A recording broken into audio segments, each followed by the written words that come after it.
সে অনেককাল আগের কথা। আজ থেকে প্রায় 500 বছর আগে ধামরাই উপজেলার যাদবপুর ইউনিয়নের 60টা গ্রামে দেবীদাস বংশের পূর্বপুরুষ তাদের জমির ওপরে একটি বটগাছ এবং পাকুড় গাছ রোপণ করেছিলেন।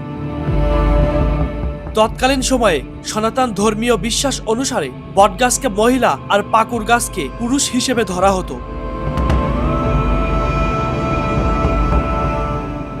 ওই জায়গায় যে পড়ে ছিল দিয়ে মুখ সুখ দিয়ে রক্ত, তারপরে থেকে এই যে রাস্তা ঘুরিয়েছে বাইরে দিয়ে দিছে। এখানে হলো বট পাকুড় দুইটা বিয়া পরে মুরব্বীরা এটা রোপণ করছিল। ঠিক আছে, এটা হলো একটার নিচ দেওয়া কোনো গাড়ি ঘুরে যাইতে পারে না। বন্ধুরা, আমার পেছনে দেখতে পাচ্ছেন এই বটগাছের কিছু নির্দেশনা দেওয়া রয়েছে। এই যে দেখুন, সন্ধ্যা 6টার পরে এখানে অবস্থান করা নিষেধ। নিশ্চয়ই কোনো অলৌকিক কিছু না ঘটলে নিশ্চয় এখানকার চেয়ারম্যান কর্তৃপক্ষ এমন সাইনবোর্ড এখানে টানায় না। আমরা ঘুরে ঘুরে এখানকার স্থানীয়দের কাছ থেকে আরও কিছু জানার চেষ্টা করব। তো প্রিয় বন্ধুরা, চলুন আমরা আরও একটি স্থানীয় মুরব্বীর কাছ থেকে জানার চেষ্টা করব আসলে কি আছে, কি এর রহস্য।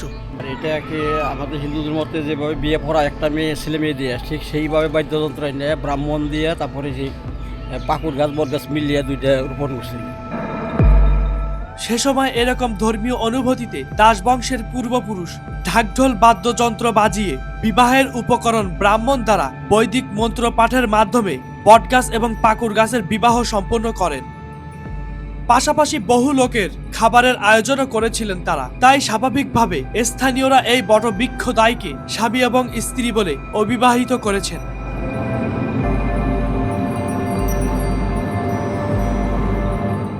অনেকে বলে ডাল ভাঙলে নাকি কোনো সমস্যা হয়, কিন্তু কি সমস্যা? কখন বুঝতে পারবেন না। সমস্যা হয় কয়েকটা নদী ঘটনা দেখাইছে। এখানটা একটা ট্রাক মেলা করছিল, মানে মাল কিনে আর কি, ওই যে কলই টলে খেসার ফেলে কিনে এই পাতি ডালগুলো নিচে ছিল, ওখানে তো ভরাট ছিল না। ওই ডাল টাকায় লেবাররা হঠাৎ করে ঠাস করে ভেঙে ফেলাইছে। ভাঙার পরে ওই ট্রাকের চাক্কা নড়ে না, ট্রাকের চাক্কা আস্তে আস্তে নিচের দিকে যায়। তখন মালিকে ব্যবহারী বললো যে কী করা যায়, গ্রামে গেছে, গ্রামে গিয়ে মুরব্বীর কাছে বললো, মুরব্বীরা বললো যে তোমরা ভুল করছো, আমরা এটার একটা পাতাও জাল দিই না, জ্বালানিরও ব্যবহার করি না, আমরা খুব ভক্তি শ্রদ্ধা করি, তোমরা যাই হোক মানুষ করো গা মার কাছে যে মা আমরা না বুঝা ভুল করে এটা করে হালাইছি, আমাকে মুক্তি দাও, আমরা জানি জায়গা আমাদের যা গন্তব্যস্থানে পৌঁছাইতে পারি। তারপর তার মানুষ করলো যে আমরা 7 দিন পরে এসে যাই দিই মায়ের দিয়ে যাবো। 7 দিন যায়, পুরো দিন আসে না, তারা আসছে এসে তারা দেড় মন বাতাসা নেই না, মন দিয়ে সাদা করে হালাইছিল। লোকমুখে জানা যায় একবার বটগাছ ও পাকুড় গাছের নিচ দিয়ে ইট ভর্তি ট্রাক যাওয়ার সময় গাছের ডালে আটকে যায়। এ সময় ওই ট্রাক চালক বটগাছের একটি ডাল কাটলে তিনি তাৎক্ষণিকভাবে অসুস্থ হয়ে পড়েন। নাক মুখে রক্ত উঠে মাটিতে পড়ে থাকে। পরে প্রবীণ ব্যক্তিদের পরামর্শে বটগাছের নিচে কয়েক কেজি বাতাসা আর মোমবাতি দিয়ে ক্ষমা ও প্রার্থনা করলে ট্রাক চালক সুস্থ হয়ে যান।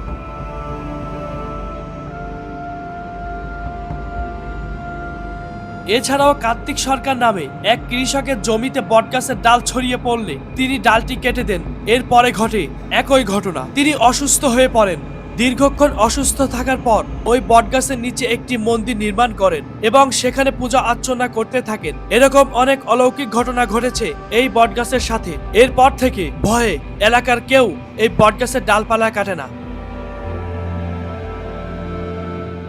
সন্ধ্যার পর এই স্থানটি খুব নির্জন ও ভৌতিক পরিবেশের সৃষ্টি হয়। এখানে সন্ধ্যার পর খুব একটা মানুষের আনাগোনা থাকে না।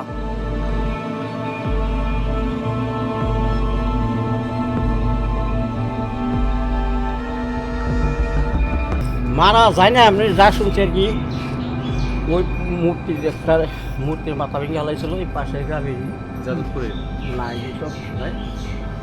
হ্যাঁ, তখন সাথে সাথে পেটের ব্যথা গোড়াঘড়ি কোথাও লেছিল তাকে, আর যায় না কোনোভাবেই। বললো যে তার গাছদের ডাকে না, গাছদাই গেল, গাছদাই বললো কী করছো তুই, যেরকম হিন্দু মূর্তি ভাঙছি, তারপর তুই দেখছ তুই বাঁচবি না। পরে মানুষ করলো, মানুষ করার পরে যে পূজার সময় আবার কিছু পাঠা দিছিল আর কি, বলে দেবে নিয়ে। রাত্রিতে এখানে লোকজন আসে না, তো ভয় পায় মানুষে, লোকজন চলাফেরা খুব কম করে আর কি রাত্রিতে। তারপরে এটা হিন্দু এলাকাতে মন্দির টন্দির আছে, এরা দেখশন করে। আগে তো অন্ধকার ছিল, সেখান থেকে ঝুল জঙ্গল ছিল, তার মানুষ তখন থেকে চলাচল খুব কম। হিন্দু সম্প্রদায়ের মানুষ বিশ্বাস করে এই গাছটি তাদের দেবতা, তাই তারা বটগাছটির নিচে কালী মন্দির নির্মাণ করে সেখানে কালী, সরস্বতী, বুড়ির পূজা এবং দশমী ও বাসন্তী মেলা সহ বিভিন্ন অনুষ্ঠান করে থাকে। নানা অসুখ বিসুখেরও মানত করে থাকেন এখানকার স্থানীয়রা। এখানে বিভিন্ন রকম ভৌতিক প্রচলন থাকার ফলে রাতের বেলা কেউ সাধারণত এই বটগাছের কাছে যায় না, এমনকি বটগাছের নিচ দিয়ে যাওয়ার রাস্তাও পর্যন্ত বন্ধ করে দেওয়া হয়েছে। ফলে গাছ দুটি বর্তমান অসংখ্য শিকড় ছেড়ে 5 বিঘা জমি দখল করে আছে। আজও যুগের পর যুগ, বছরের পর বছর প্রকাশ্যে বুক চিতিয়ে দাঁড়িয়ে থাকা এই দম্পতি বটগাছের ছাল কিংবা শিকড়কে রোগ নিরাময়ের কারিগর হিসেবে ব্যবহার করে আসছেন এখানকার মানুষেরা। শুধু হিন্দু সম্প্রদায় নয়, মুসলিম সম্প্রদায়ের মানুষেরাও দিনের আলোর মতো বিশ্বাস করেন এটিকে। এছাড়াও বিভিন্ন কারণে বিপদ আপদে এই অঞ্চলের সকল মানুষেরা, বিশেষ করে হিন্দু সম্প্রদায়ের মানুষেরা এখানে এসে পূজা বা মানতি করে থাকেন।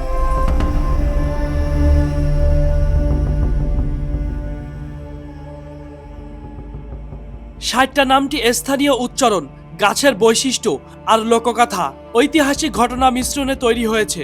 আগে নাকি এখানে 60 বা 62টা শাখা কিংবা গোড়া ছিল, সেই থেকে 60টা নামের উৎপত্তি ঘটেছে। স্থানীয়ভাবে এই স্থানটির নাম 60টা গ্রাম হওয়ার কারণে এই গাছের নাম হয়েছে 60টা বটগাছ।